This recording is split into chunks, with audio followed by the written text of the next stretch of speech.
आदाब, आप सभी का इस्तकबाल है हमारे इस खास प्रोग्राम चलती रहेगी जिंदगी में और मैं हूं आपके साथ तरन्नुम अली। कोरोना वायरस का कहर एक बार फिर बढ़ता जा रहा है। दिल्ली में कोरोना के बढ़ते मामलों को देखते हुए दिल्ली नोएडा बॉर्डर पर रैंडम टेस्टिंग शुरू की गई है। इसके लिए खास तौर पर टीम तैयार की गई है। कुछ लोग खुद अपनी मर्जी से टेस्ट करवाने के लिए रुक रहे हैं तो कुछ नाराजगी भी जता रहे हैं। चलिए आज आपको लेकर चलेंगे दिल्ली नोएडा बॉर्डर डीएनडी पर, जहां ये रैंडम टेस्टिंग चल रही है। आइए सबसे पहले इस्तकबाल करते हैं अपने साथ जुड़े खास मेहमानों का। हमारे साथ हैं डॉक्टर निमी रस्तोगी, हैदराबाद से मेरी साथी मुनज्जा, और दिल्ली यूपी बॉर्डर पर मौजूद है प्रीति श्रीवास्तव। आप सभी का इस्तकबाल है हमारे इस खास प्रोग्राम में। नाज़रीन, आप भी हमें कॉल कर सकते हैं, हमारे नंबर्स लगातार आपकी टीवी स्क्रीन पर फ्लैश हो रहे हैं। और हाँ, जब भी आप हमें कॉल करें तो अपने टीवी की आवाज बंद कर दें। प्रीति, सबसे पहले आपसे बात करेंगे। आप वहां पर मौजूद है, हमें बताएं कि किस तरह के इंतजामात वहां पर किए गए हैं टेस्टिंग को लेकर के।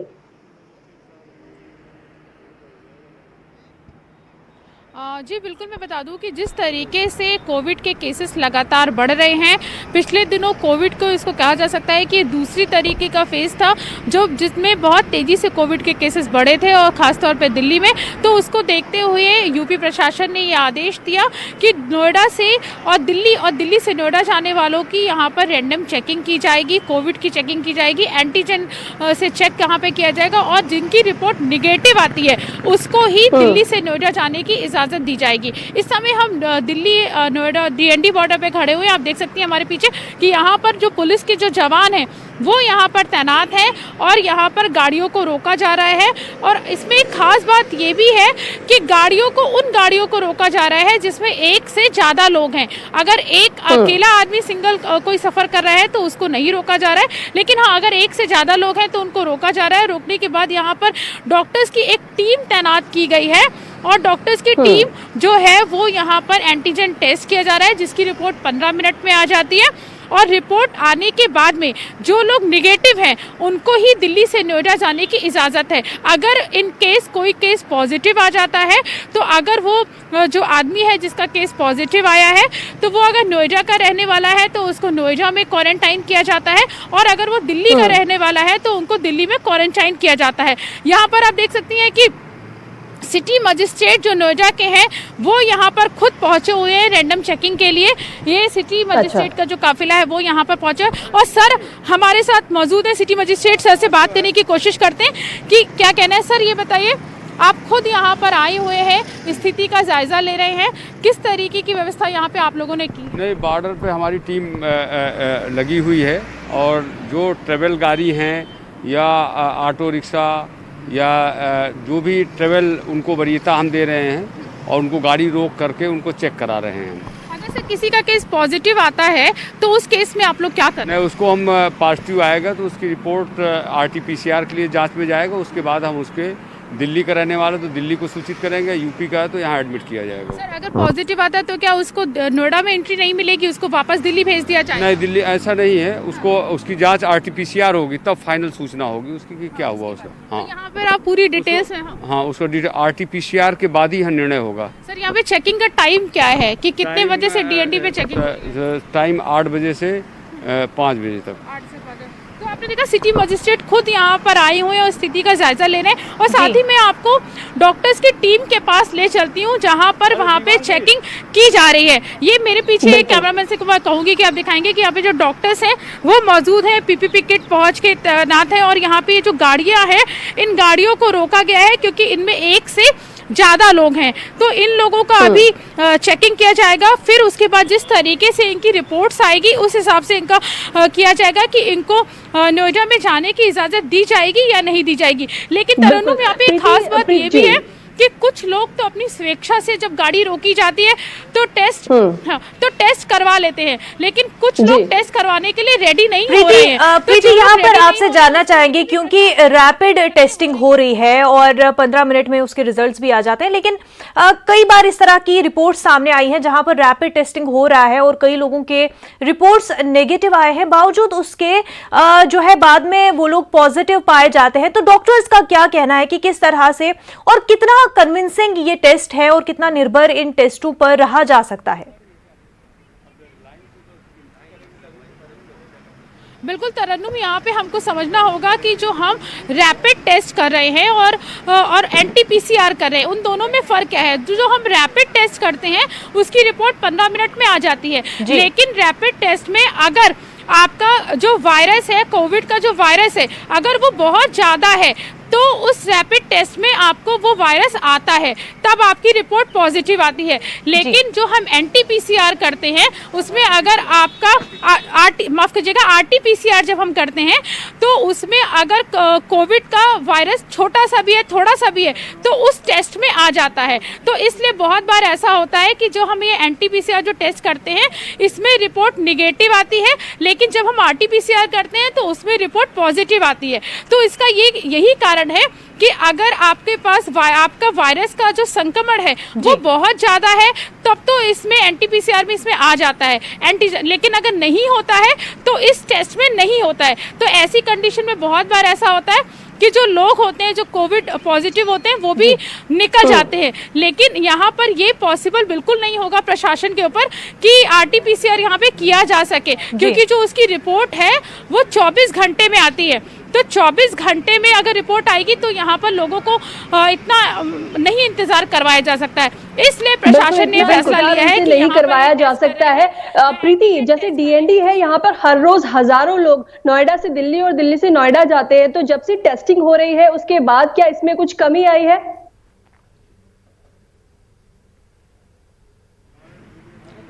बिल्कुल, मैं बता दूं आपको कि जिस तरीके से यहाँ पे लगातार जो केसेस बढ़ रहे थे उसको देखते हुए प्रशासन ने ये फैसला लिया।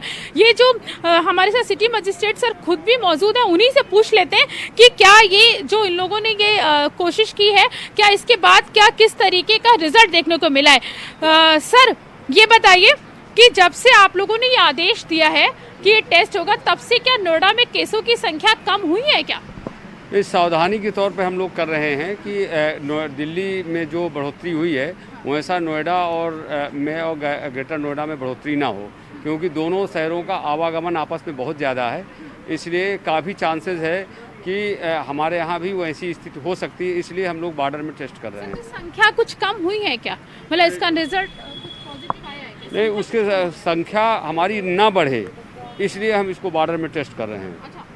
सुना तरन्नुम, अभी संख्या के बारे में कुछ ठीक कहना मतलब जल्दबाजी होगी, लेकिन हाँ इसलिए ये किया जा रहा है कि संख्या जो दिल्ली में जिस तरीके से जिस स्पीड में बढ़ रही है वो संख्या नहीं बढ़े, संख्या को रोकने के लिए फैसला लिया गया। और जैसे मैं आपको दिखाऊं अपने दर्शकों को कि ये देख सकती हैं आप एक लंबी लाइन यहाँ पर आप देख सकती हैं जिनको टेस्ट के लिए यहाँ पर रोका गया है। सोशल डिस्टेंसिंग का पालन के लिए भी कहा जाता है, प्रशासन हर बार कहता है, लेकिन लोगों को खुद से जागरूक होने की जरूरत है, क्योंकि लोग जब तक खुद से नियमों का पालन नहीं करेंगे तब तक इस बीमारी से हमें छुटकारा नहीं मिल सकता। यहाँ बहुत सारे लोग, मैंने आपको बताया कि यहाँ बहुत सारे लोग ऐसे हैं जो टेस्ट नहीं करवाना चाहते हैं, जो झगड़ा कर लेते हैं, जो बहस कर लेते हैं कि उनको टेस्ट करवाना ही नहीं है, वो पूरी तरीके से ठीक है। तो उन लोगों के साथ क्या किया जा रहा है जो टेस्ट नहीं करवाना चाह रहे हैं, फिर उनका टेस्ट किस तरह से किया जा रहा है? जी प्रीति, जो लोग टेस्ट नहीं करवाना चाह रहे हैं, आप बता रही हैं कि झगड़ा कर रहे हैं, नहीं करवाएंगे, तो उनका टेस्ट फिर कैसे किया जा रहा है? हाँ, जो लोग टेस्ट नहीं करवाना चाह रहे हैं उनके पास कोई ऐसा ऑप्शन नहीं है, वो सिर्फ बहस कर रहे हैं, लेकिन फाइनली टेस्ट यहाँ जब तक टेस्ट नहीं हो जाएगा वो यहाँ से मूव नहीं कर पाएंगे। मतलब ऐसा कोई ऑप्शन नहीं है कि आपने बोल दिया कि आप टेस्ट नहीं करवाएंगे या आपने कोई प्रॉब्लम बता दी तो आपको इसका कोई सोल्यूशन दे दिया जाएगा कि ठीक है आप टेस्ट मत करवाइए, आप जा सकते हैं। ऐसा कुछ भी नहीं है, आपको टेस्ट हर हाल में करवाना ही पड़ेगा, और जब आपकी रिपोर्ट निगेटिव आएगी उसके बाद ही आप ये बॉर्डर क्रॉस कर सकते हैं। और अगर आपकी रिपोर्ट पॉजिटिव आती है तो आपको यहाँ से बॉर्डर क्रॉस करने भी नहीं दिया जाएगा, आपको होम क्वारंटाइन किया जाएगा। बिल्कुल। जिस प्रीति मुनज़्ज़ा बात कर रही हूँ आपसे। प्रीति, क्या आप जो वहां पर लोग इस वक्त लाइन में खड़े हैं टेस्ट के लिए, क्या ये मुमकिन है आपके लिए कि आप बात करें और उनसे पूछें कि वो किस तरह से इन पूरी कोशिशों को देख रहे हैं, क्योंकि वो भी जानते हैं कि दिल्ली में किस तरह से तेजी से केसेस बढ़ते जा रहे हैं कोरोना के। इस बीच वो क्या समझते हैं कि जिस तरह की कोशिशें दिल्ली सरकार की जानिब से की जा रही है वो इसको किस तरह से देखते हैं? बिल्कुल, मैं यहाँ पर चलती हूँ लोगों के पास और लोगों से बात करने की कोशिश करती हूँ कि वो प्रशासन की इस मुहिम को किस तरीके से देखते हैं। उनसे बात करती हूँ।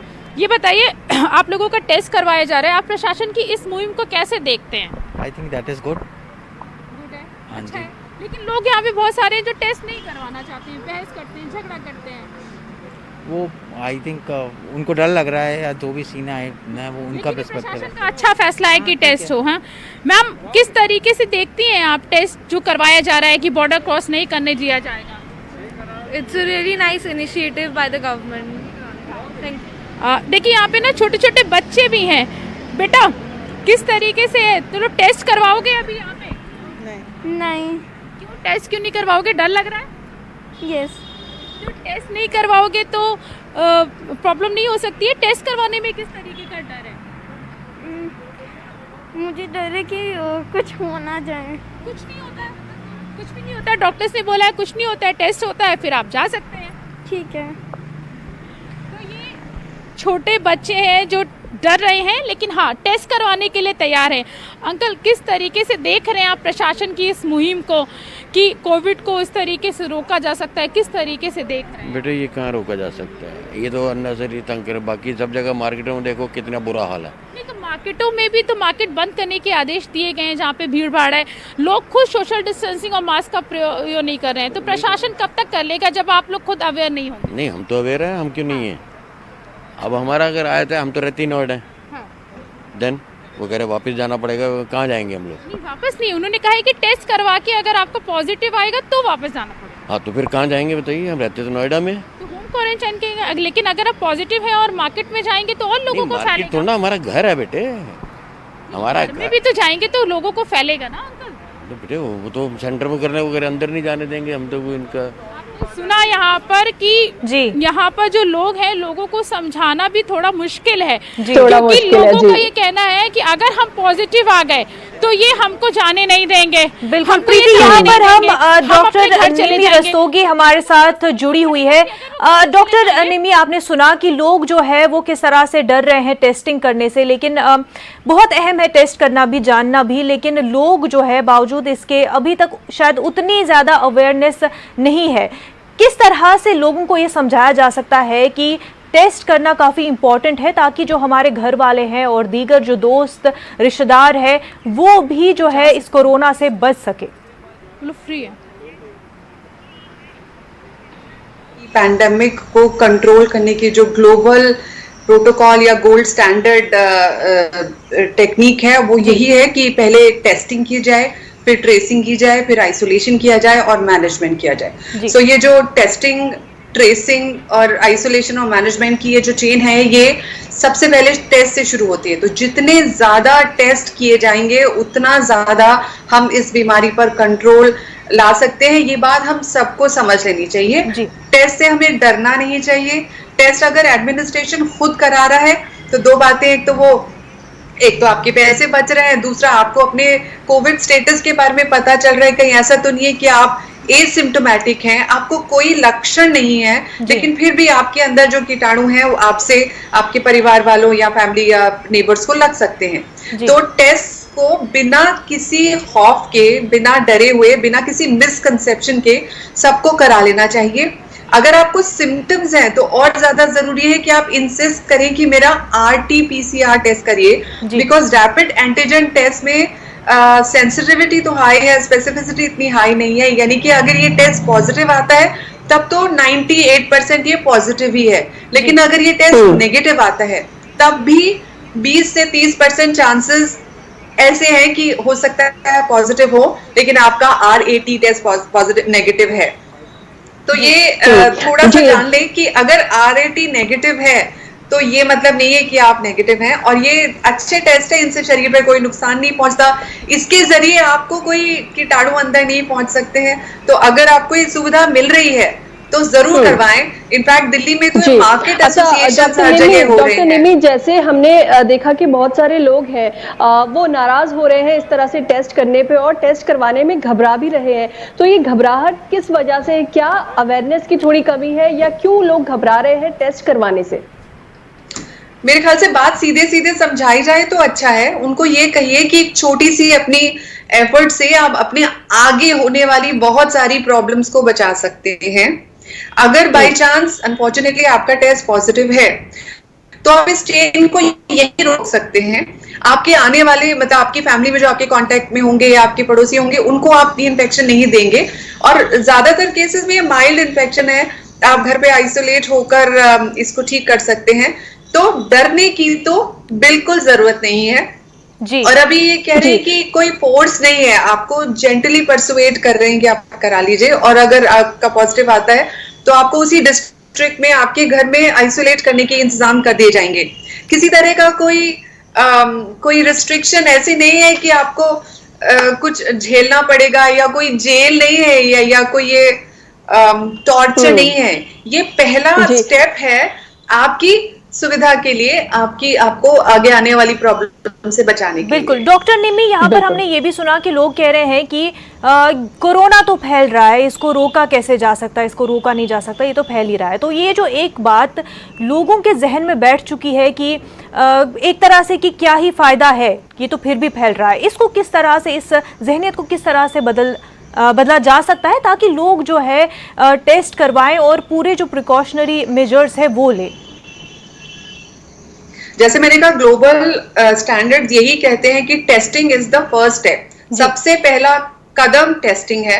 टेस्टिंग नहीं होगी तो सिर्फ अंदाजे के भरोसे हम बहुत ज्यादा इसको कंट्रोल नहीं कर सकते हैं। टेस्ट हो जाने के बाद आसान हो जाता है रास्ता और उसमें हम बाद में फिर ये भी पता कर सकते हैं कि माइल्ड है या मॉडरेट है। और आप ये सोचिए, हो सकता है आप यंग हो, आपकी इम्यूनिटी अच्छी हो, आपको इस बीमारी का कोई लक्षण ना हो, कोई असर भी ना हो, आपको पता भी ना हो, लेकिन आपके घर में हो सकता है कोई बुजुर्ग हो, कोई ऐसा व्यक्ति जिसको शुगर है या कोई और बीमारी है, तो उसको जब लग जाएगा तो उसकी जान खतरे में आ सकती है। तो अगर आप समाज के और लोगों की केयर करते हैं और आप अपने जरिए किसी और को तकलीफ नहीं पहुंचाना चाहते हैं तो ये कदम सबसे पहला है कि आप अपना स्टेटस जान लीजिए कि आप पॉजिटिव हैं या आप नेगेटिव हैं। इसमें कोई शर्म की या कोई नुकसान की बात नहीं है। अगर आप पॉजिटिव हैं भी 8, 10, 12 दिन में आप ठीक हो जाएंगे, लेकिन अगर आप इस चीज को दबाएंगे या आपको पता ही नहीं चलेगी तो ये प्रॉब्लम बढ़ सकती है। डॉक्टर निम्मी, एक बार फिर से हम आपके पास वापस आएंगे। प्रीति लगातार हमारे साथ बनी हुई है। प्रीति, जब आप वहां पर हैं तो क्या कुछ ऐसे लोग भी देखने के लिए मिले जिन्होंने मास्क नहीं लगाए हुए हैं? क्योंकि अब मास्क ना लगाने पर 2000 का जुर्माना भी है।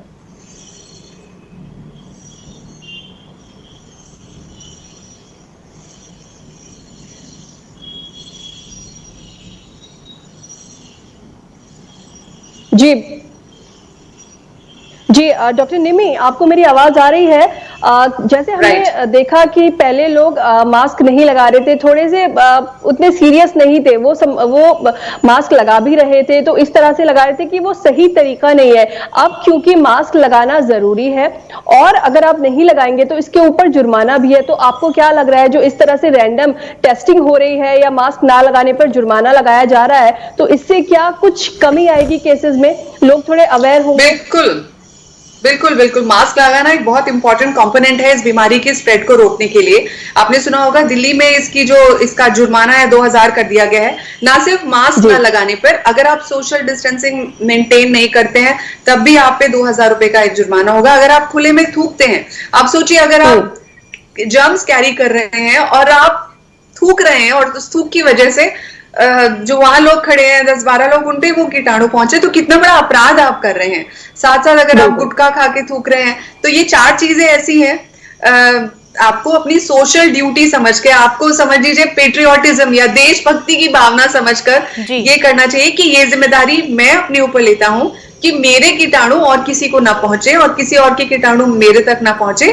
तो मैं 100% हर पब्लिक स्पेस पर मास्क लगाऊंगा। बिल्कुल डॉक्टर निम्मी, मैं यहाँ पर आपसे ये जानना चाहती हूँ कि वो लोग जिनको पहले कोरोना हो चुका है और उनके बाद जो है उनमें एंटीबॉडीज़ भी आ चुकी है, लेकिन कुछ केसेस ही, हालांकि रेयर केसेस है, उनमें देखा गया कि उसके बावजूद भी एंटीबॉडीज़ थी, लेकिन फिर से कोरोना पॉजिटिव हुए वो। तो किस तरह से इन चीज़ों को समझा जाए और लोग किस तरह से इस पूरे मामले को लेकर के कि हालांकि एंटीबॉडीज हो चुकी है उसके बाद किस तरह के प्रिकॉशंस लिए जाने चाहिए? तो पहले ऐसे होता था कि एक बार एक फ्लू हो गया या स्वाइन फ्लू या कोई और इन्फ्लुएंजा हो गया, उसके बाद आपके अंदर उसके रोग प्रतिरोधक ताकत आ जाती थी और हो सकता है जिंदगी भर आपको वो बीमारी ना हो। लेकिन ये वायरस इतना अनप्रिडिक्टेबल है, इसके बारे में हमें अभी इतना कुछ कम पता है कि अगर ये हो भी जाता है तो इसके अगेंस्ट जो एंटीबॉडीज और इम्यूनिटी होते हैं, ऐसा देखा गया है कि 3 से 4 से 5 महीने में वो खत्म हो जाते हैं। या फिर अगर आपका एक्सपोजर लाइट है, माइल्ड है, तो फिर आपकी इम्यूनिटी भी माइल्ड होगी जो कि जल्दी खर्च हो जाएगी। तो हमें नहीं पता कि ये वायरस आपको जिंदगी भर की रोग प्रतिरोधक क्षमता देता है, ज्यादातर केसेस में नहीं देता है। 3, 4, 5 महीने में ये इसकी इम्यूनिटी खत्म हो जाती है और फिर आप दोबारा से इसके चपेट में आ सकते हैं। इसके बारे में रिसर्चेस अभी चल रही हैं। जी डॉक्टर निम्मी, जैसे अभी हमने बात की कि जिन लोगों को कोरोना हो चुका है और एंटीबॉडीज उनकी बॉडी में डेवलप हो चुकी हैं, तो उनको भी दोबारा कोरोना हो सकता है। लेकिन बहुत सारे केसेस, बहुत सारे लोग ऐसे देखने के लिए मिल रहे हैं कि जिनको कोरोना हो गया है और वो ठीक हो गए हैं, तो वो बहुत लापरवाह से हो गए हैं। वो कहते हैं कि अब हमें कुछ नहीं होने वाला, 3 महीने तक हम सेफ हैं। ये एक तरीका है लोगों का अपने बारे में अच्छा महसूस करने का, लेकिन ये अच्छा तरीका नहीं है, क्योंकि जैसे हमने कहा कि दोबारा चपेट में आप इसके आ सकते हैं। और दूसरी बात ये है कि कोरोना के कुछ लक्षण बॉडी में और कुछ जो इसका जो इन्फ्लेमेशन है वो बॉडी में लॉन्ग कोविड नाम से एक सिंड्रोम है जो रहता है। तो आपको कोरोना हो जाने के बाद, ठीक हो जाने के बाद भी अपनी सेहत पर पूरा ध्यान देना है, विटामिन वगैरह लेना है, खाना पीना ठीक से खाना है, बहुत ज्यादा एक्सर्शन नहीं करना है, ब्रीदिंग एक्सरसाइज करनी है और साथ साथ मास्क भी पहनना है, क्योंकि आपके फेफड़े अभी एक ऐसी बीमारी से निपट के चुके हैं जिससे आपके फेफड़े शायद थोड़े से कमजोर हो गए हो। तो आपको कुछ नहीं तो पोल्यूशन से बचने के लिए ही मास्क पहनिए, या कोई और बीमारी आपको घर ना कर जाए, तो मास्क तो आपको हर सूरत हाल में पहनना है। जी बिल्कुल। डॉक्टर निम्मी, ये बताएं कि एक बार जब रिकवर हो जाते हैं कोरोना से और एंटीबॉडीज भी आ चुकी है, लेकिन इसके लॉन्ग टर्म इफेक्ट्स के बारे में क्योंकि ज़्यादा उतनी अवेयरनेस नहीं है, हमें ये तो पता है कि कोविड के क्या कुछ सिम्टम्स है, बट रिकवर होने के बाद पोस्ट कोविड फेज जिसको कहते हैं, वो कैसा रहता है और उसमें क्या कुछ जो है इसके लॉन्ग टर्म इफेक्ट्स रहते हैं? अब मेरे ख्याल से ये एक ऐसी बीमारी है जिसने डॉक्टर्स को इतना कंफ्यूज करके रखा हुआ है, क्योंकि कोई ऐसा ऑर्गन नहीं है शरीर का जिस पर कोविड का असर ना देखा गया हो अलग अलग मरीजों में।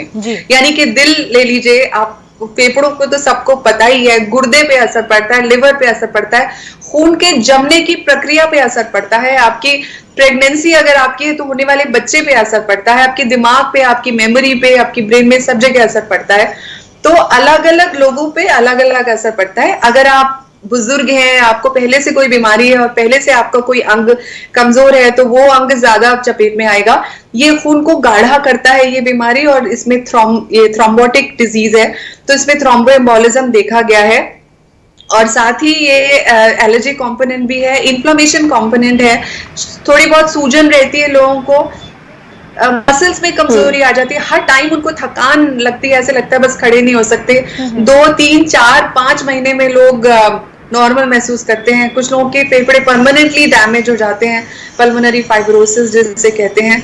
तो सब में सब चीजें नहीं होती हैं, ज्यादातर लोगों में इसका कोई असर लॉन्ग लास्टिंग नहीं है, बट फिर भी 2 से 3 से 4 महीने तक आप अपनी सेहत का ख्याल रखिए, डॉक्टर की सलाह मानिए। डॉक्टर निम्मी, यहाँ पर जिस तरह से लॉन्ग टर्म्स की इफेक्ट्स की बात कर रहे हैं, एक जो बिल्कुल भी जिस बारे में ज़्यादातर बात नहीं होती है, एंजाइटी और डिप्रेशन को लेकर के भी कुछ रिसर्चर्स ने बताया है कि पोस्ट कोविड फेज में लोगों को एंजाइटी और डिप्रेशन का भी जो है लोगों में असर देखा जाता है। तो एक तो ये द होल इकोसिस्टम जो इसका बन गया है, ये कि बीमारी हुई उसके बाद आप आइसोलेट हो गए। आप सोचिए अपने घर वालों से अलग आप बीमारी को झेल रहे हैं और आपके दिमाग में 36 ख्याल आते हैं कि अगर मैं मर गया तो क्या होगा, या मुझे कोई परमानेंट डैमेज हो गया तो क्या हो गया। तो ये जो आइसोलेशन है ये बहुत खतरनाक है आपकी दिमागी सुकून के लिए, तो ये बहुत ही ऑब्वियस ही बात है।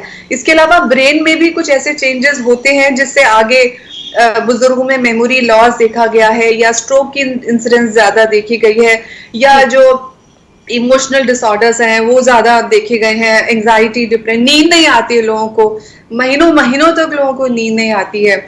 और इसीलिए जो सोशल ट्रीटमेंट है इसका उतना ही जरूरी है जितना मेडिसिन का ट्रीटमेंट है। घर वालों का रोल, सोसाइटी का रोल बहुत जरूरी हो जाता है। ये सब चीजें ठीक हो सकती हैं, हो जाती है इवेंचुअली, लेकिन कुछ हद तक क्राइसिस रहता है। बिल्कुल। डॉक्टर निम्मी, जैसे कि हम लगातार देख रहे हैं कि केसेस बढ़ रहे हैं बहुत ज्यादा, तो आपको क्या लग रहा है कि इसमें कहीं ना कहीं मौसम का भी कुछ असर है? क्योंकि पहले भी ये कहा जा रहा था कि जब ठंड का मौसम आएगा तो केसेस बढ़ेंगे, तो क्या कहीं ना कहीं इसमें मौसम का असर है कि केसेस ज्यादा बढ़ रहे हैं? तरुण, मुझे याद है इसी प्रोग्राम पे हम थे, अप्रैल का महीना था और हम ये सोच रहे थे कि गर्मी जब आएगी तो इसकी इंसिडेंस कम हो जाएगी, बट ऐसा तो हुआ नहीं। लेकिन हाँ, हर इन्फ्लुएंजा वायरस ठंडे मौसम में ज्यादा असर दिखाता है। ठंड के दौरान हम फ्लू की चपेट में ज्यादा आते हैं, इसी वजह से ठंडे प्रदेशों में आजकल इंसिडेंस बढ़ रही है। आप देखिए कनाडा में, टोरंटो में इतनी ज्यादा केसेस हो गए कि लॉकडाउन लगाना पड़ रहा है। जापान जहाँ इतनी ठंड है वहां पे चौथी वेव आ गई है। उसी तरह से आप सोचिए दिल्ली एनसीआर में जो मौसम ठंड का है, 6 डिग्री टेम्परेचर हो गया है कल दिल्ली का, तो जाहिर सी बात है कि अब केसेस बढ़ेंगे। पोल्यूशन भी ज्यादा है, फेस्टिवल्स होके चुके हैं, इतनी सारी गैदरिंग हो रही है, मार्केट का हाल देखिए, तो ये सारी चीजें मिलाकर हमारी केस इंसिडेंस को बढ़ाएंगी, ये एक जाहिर सी बात है। बिल्कुल डॉक्टर निम्मी, यहाँ पर मैं आपको रोकूंगी, असल में वक्त हमारे पास थोड़ा सा कम है।